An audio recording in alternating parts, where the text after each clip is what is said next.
Comme on appelle ce nombre de statives toujours en marche,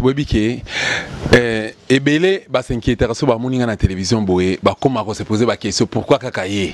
Mais ngape na tuni bino pourquoi ngana les katé parce que je dois parler pour l'intérêt de mon pays parce que le pays le Congo la RDC est malade, il faut qu'il y ait une thérapeutique pour to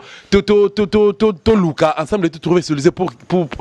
que tu déstabiliser mboka na biso Congo démocratique. Le Congo est malade, le Congo doit être déstabilisé. Bino bozo banga ko dénoncer occupation nakata mboka na biso bolingi ko loba vérité tina makambo yo bosala na butu bolingi to dénoncer na moité soki dosta lobby boye na micro ya mabe soki dosta lobby botindi bo tie ba pot de banane na nzela pour na faire tribucher soki dosta lobby akomi mal à l'aise faut vivre na clandestinité.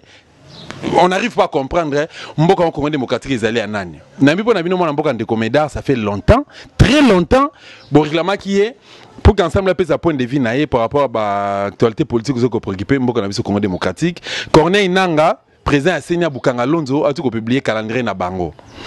Joseph Kabila a promis qu'il en 2016 à l'objet que non vous pouvez sous une année ensemble na bande quoi ça la gouvernement transition pour que au plus tard d'ici au plus tard le 31 décembre 2017 a organisé l'élection. Les Tozali donc toujours qui est vers mois de novembre bientôt dans mois de décembre mais babimisi calendrier na bango batie élection présidentielle ça m'a d'ici au plus tard le 23 décembre 2018 donc tout le bateau en 2019 pour Kabila tika pouvoir mais est-ce que l'élection est salema volonté politique ezali tu as mis pour la bino de comédien ensemble na et tout solo là tu bon marambango vraiment et endéglement na mboka de comédien tu peux son bout Gaipe na zongisi mbote pa na mpanzisa ngodosa mikoleleki ebele tozokutana te ya solo boyoki na annonce na yo lobi mboka eza na bokono eza ya solo na pesi pe bandeko bakolanda ngai lelo et pas na biso na Congo démocratique pe na limanda ya mboka na biso Congo démocratique mbote na binonso bolanda na voilà Ndeko Médard sans plus tarder Corneille Nanga a publié calendrier nae récemment awa na ebité et là on est oyo zelaki date ni plutôt zelaki a annexé na kata calendrier nae to programme ni selenge a proposé et pas il y a opinion to oyo population zelaki o ya salité to rectification za nini na part na yo ajoute pe eko zalani voilà awa et l'axis penza ya solo que monsieur Nanga Corneille commission purement simplement technique et Zalaka Bongo te aye à l'axis penza que il travaille uniquement pour monsieur Kabila parce que azali na accord ayaki na centre interdiocésain calendrier électoral lingaki kobima le 15 avril 2017 mbele lelo sanza oyo ya zomi na moko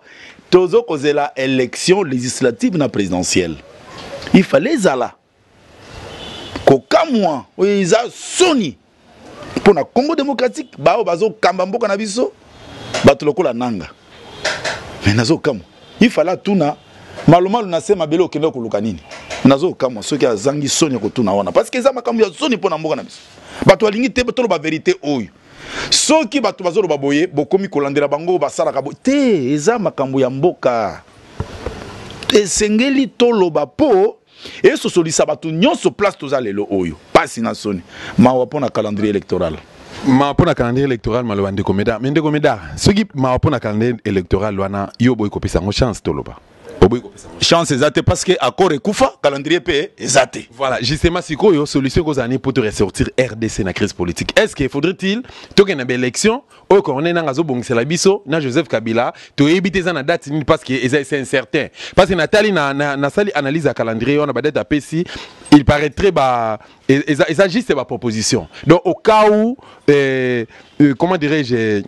et là on peut marcher selon bango pour bâtir ba garde fou moko na kao et là on marcher ba ko changer na bango ba date ngo na yebité moi na mboka Ndeko Médard bande wazo la biso à travers le monde ba ba vraiment proposition na yo ezali nini qu'est-ce qu'on peut faire ensemble pour que RDC et longa na kati ya situation oyo ezali lelo voilà lisumu ya Congo démocratique et pe mobome ezali monsieur Kabila batika ko distraire biso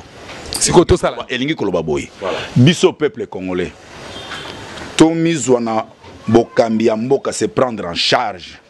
to bengana kabila na mboka na biso Congo démocratique oyo ezali burumbu oyo ezali tozali eu en otage na makambo ezo salama na mboka na biso Et surtout bandeko yo bazali na ye longo okokuta kuna ba congolais ba mobutiste bazana kati lelo yo pe ndenge moko lisusu abongo lelo soke ko ibino ko kimaka wapi makambo na mboka na biso peuple congolais likambo ezali awa na mboka na libanda mboka biso nyonso na bomoko parce que likambo ezali po bandeko na ngai ya libanda bazotuna e bino kuna bazo sala nini biso na bino tozali eloko moko imposteur azalaka awa donc nyonso ko ya kabiso tozali na ye nana azalaka boye imposteur azalaka awa nani nde imposteur kasi monsieur Kabila azanani OK tout évolue alors ndenge zo sala maboye na kati na mboka na biso eza malamu te il faut tozwa nanu makanisi bomoko eza kati na biso po yende azala na mboka na biso te yé problème tout le monde a eu sous te. Donc si tu comprends bien les problèmes en RDC c'est M. Kabila maloba ndeko medar sikoyo Chilombo ndeko na Chilombo azali secrétaire général adjoint à IDPS a Otikoloba ke point de presse à salle na Bruxelles alobi ke to sangana opposition na population ensemble to tika ba sentiment na biso na ba indifférence na biso pour que to bengana M. Kabila c'est que en rapport na discours na yo na moni écoutani quelque part azana raison. Ah on pense ça. Merci pour notre na loba. Mais bandeko nanga ya libanda. Boza la correct na et yano na zole ko zongisa. Chilomba ko loba bongo. Ngana zo kapasi. Chilomba uti Brazzaville. Tango ça la point de presse. Bato wana bazana ba référence bato na Brazzaville akino ko sala nini? Pas la sincère. Pourquoi akino ko sala nini? Akino ko luka primature pas M. Kabila. Primature M. Kabila a accompagné même le référendum. C'est-à-dire 2018 oyo ezali messe noire bayokanaki déjà bisika bazo tambola na 5 bango nyonso messe noire basala kaka po Congo démocratique batika sous Kabila ya lukaki primature Kabila lobi kenga na kopesa yo pe primature yo o accompagner référendum parce que to kende au-delà de 2018 yango ozomona bêtise ya calendrier na bango prestation de serment ezala na janvier 2019 ezali ndeko medar yo kongo c'est la Chilombo dalobaki ke mais c'est Kabila ko marché les colons zoto na soka respecter ba corté 18 le 31 décembre 2017 soka respecter ko marché les colons zoto na ye Chilombo ndeko medar tozonga pena no ba Chilombo za mutu moko zo bunda lelo vraiment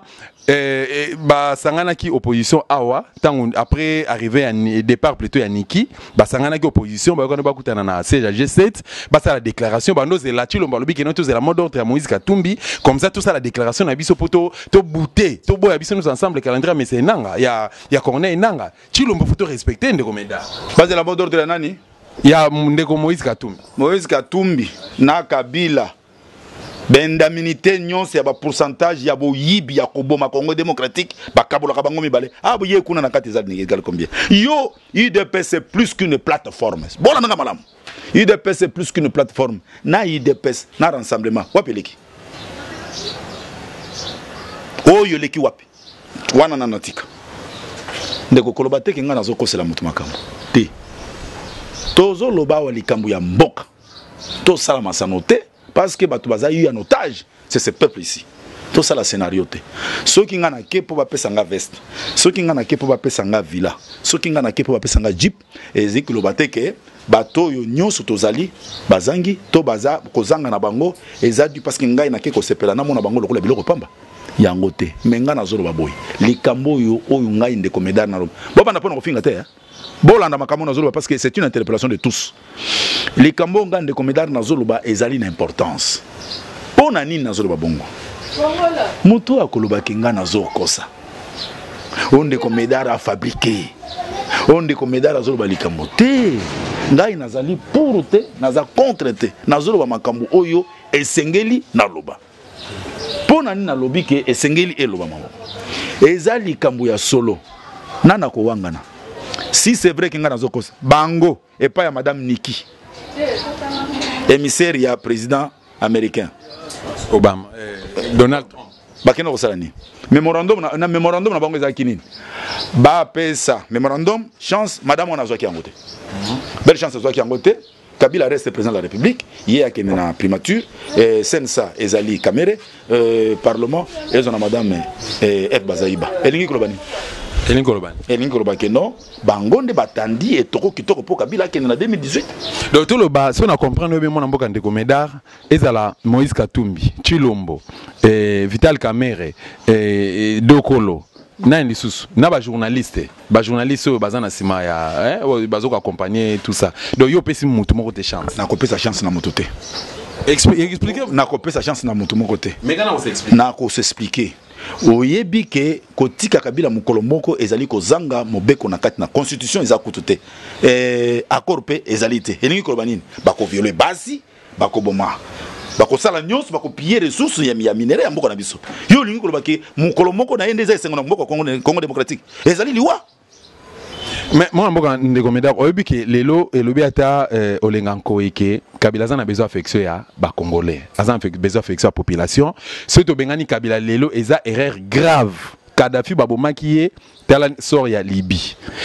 babomaki Saddam Hussein tala sort ya mboko Irak mais lelo Kabila azali chance azali grâce pour la République démocratique du Congo na mboka ndeko Médard tala mwana uti koyemba ngona nzembo na ye alobi ke Simon Kimbanga lobaki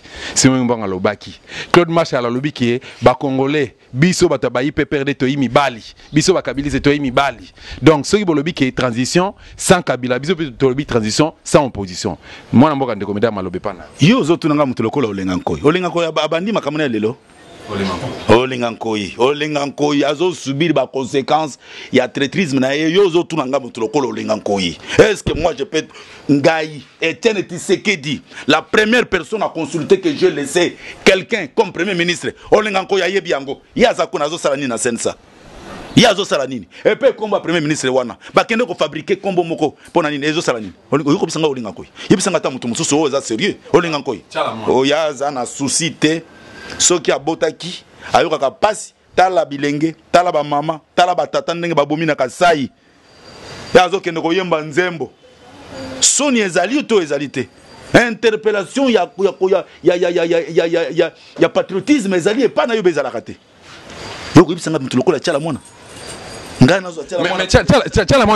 mwana politique azana ba valeur attention Moselle Laurent Désiré Kabila comme ça qui est député isa histoire politique en mboka na biso to bossa nango te mwana mboka ndeko Médard pardon d'accord pesa ba réponse mususu peut-être ba ko sepelate mais za solo Moselle azalaki na zamba te so mona mutauta na zamba yako bongisa batu bazana kata mboka ye akutaki mwasi lokola tchala mwana te pona ye lokola il était au maki lokola zaki na maki amona ki mwasi te akomi na Kinshasa lo minde ya basi ezoko beta ye aluka gauche zota zoko mona te yoko bisanga